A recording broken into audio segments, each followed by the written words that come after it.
Okay, we're back. Now we're going to talk about the differences between the common law tradition and the civil law tradition. What do I mean by the civil law tradition? I'm talking essentially what most people recognize as European law. This is the law that originated in the continent and, of course, was exported far and wide via the various colonial adventures of our continental cousins. Going back further in time, European law, sometimes called civil law, is really an extension of ancient Roman law. I'll give you a brief historical background. The Romans, when they transitioned from a tribal society to an urban society, codified a lot of their legal customs into 12 tables. 12 tables formed the foundation of ancient Roman law. That was then built on by a massive amount of legislation through the Roman Senate. When the Western Empire fell, the Eastern Roman Empire carried on, and it inherited that legal tradition. That got into a lot of trouble. 1,000 years of legislation and judicial opinion caused a sort of philosophical gridlock with regards to Roman law. Along comes Emperor Justinian. I think he was Justinian II. He was the guy in the 6th century. He reforms Roman law. He throws out a lot of the old defunct legislation, limits a lot of the judicial opinion, and creates a unified, coherent, rational code, legal code, called the Code of Justinian. It all goes swimmingly until the Byzantine Empire collapses, but their legal system survived and was inherited and propagated through the early medieval period and seen as a sort of idealized, perfected system. So a lot of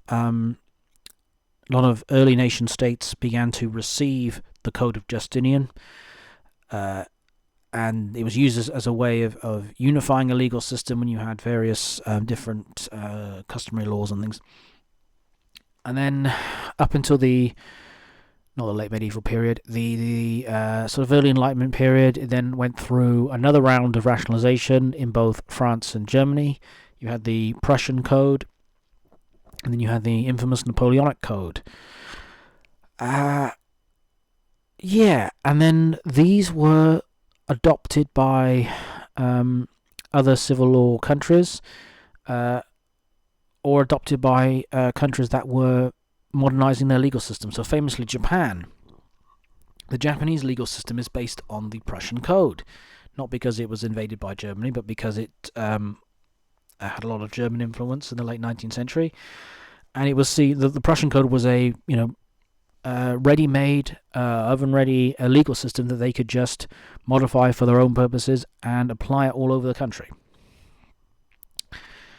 So here we are. The next thing to talk about are the features of the civil law tradition. I'm going to call it civil law. Okay.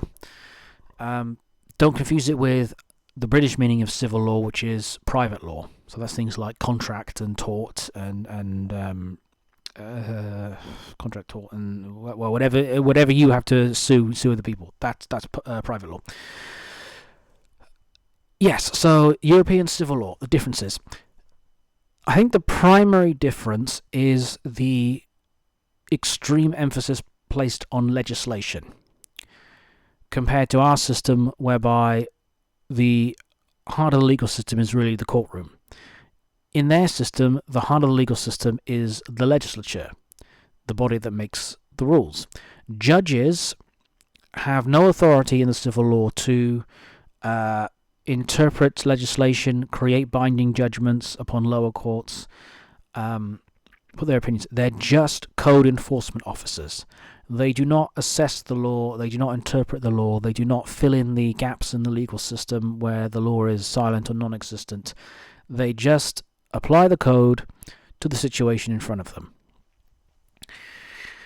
And because of this, law in civil law jurisdictions tends to be very, I hesitate to use the word sloppy, but very,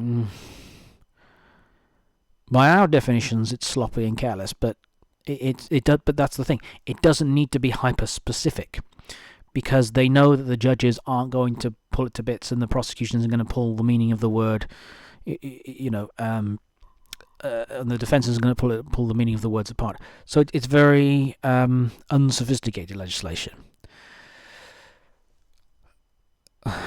from our point of view. So that's the main difference. In their system, however, pardon me, sneezing. I sneeze out all my ideas as well. In their system, it's often said that the law is not what the court says, but it's what the academic says.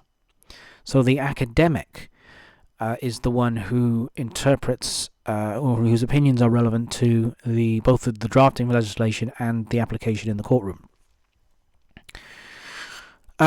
It's impossible. It is impossible to avoid interpreting legislation because people.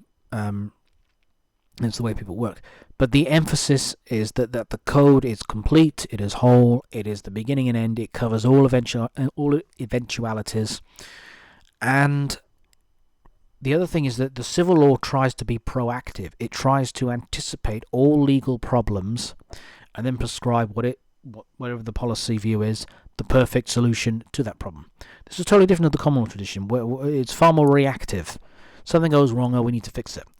The civil law system is kind of more utopian in its view that we will create the perfect legislation, and once we create the perfect legislation, we will create the perfect society. Well, they've been trying that for 2,500 years and it hasn't worked yet. So but that's the main difference. Legislation is the dominant force, not the judge. Now, in some there's a very broad description. In some jurisdictions, judges do write detailed judgments about why they came to this opinion and such, but the opinions of higher courts do not override the opinions of lower courts, because it's just the code being enforced. This, regards to our current situation, this is called a problem with the human rights issue, because our system has real difficulty processing the vague legislation, not the vague legislation, but the vague terminology used within the Human Rights Convention, and of course with EU law. A massive problem with EU law in the British system was it was just too damn vague. It was, and because of that, it was enforced strictly. Whereas in the continent, it was kind of very fluid, very flexible, and only applied through their own legal traditions and policy priorities. The judiciary in the civil law jurisdictions tends to be much closer and more aligned to the government. The judges are essentially, government policy enforcement officers. There isn't really a concept of separation of powers. I know they like to think that, but really, there isn't. It's the same thing with the idea of the presumption of innocence and the notion of freedom. Radically different concepts of freedom between the common law tradition and the civil law tradition. In the common law tradition, we have what's called residual freedoms, which is basically everything is legal unless the law says otherwise. Again, this goes back to this reactive tradition that the peasants were left to their own devices, and the judges would only deal with cases that the peasants can resolve themselves. That's totally different to the civil law tradition. The civil law tradition says everything must adhere to the code. Anything outside of the code is illegal, or more accurately, everything is illegal unless the law permits it. We could go really deep here, but this goes back to the heart of Roman law, in that in ancient Roman law, only citizens had rights, and everybody who wasn't a citizen was like property. It was a non-entity. So, unlike the common law tradition where everybody had to have rights because it was reacting to things brought to it, in the civil law tradition, you could only have rights if the state gave it to you, because that was the only way how they could differentiate between the rights of the Romans and the people they were subjugating. I think that's about it, really. There's lots of other differences. You could argue there's also less reliance on the trial. Um, a lot of trials in civil jurisdictions are over in 20 minutes because by then, um, the judge is just given a formal report and just weighs up the report. It tends to be less adversarial. What I mean by that is that all sides are kind of joined forces to usually create a document called the record, and the judge merely applies the code to the record. The notary, or whatever the various equivalent is has the power of creating the record. So the concentration of legal theatrics and pressure and forces that we see we see happening in trials isn't really there in the civil law system. Again, I'm speaking in generalities, and it's their law tends to be a lot more flexible. I mean, there's a joke in Russian law, which is I think based on, I think it's the Prussian Code, that it was the strictness of Russian law is mediated by a lack of obligation to follow it. So the code was really a book of suggestions rather than decrees. And that explains a lot. I mean, Christ, we've all been in the continent. We all know it's a bit a bit lax, but that's the difference. Huge topic. Please correct me if I'm wrong and got any questions. And I think we'll leave it at that.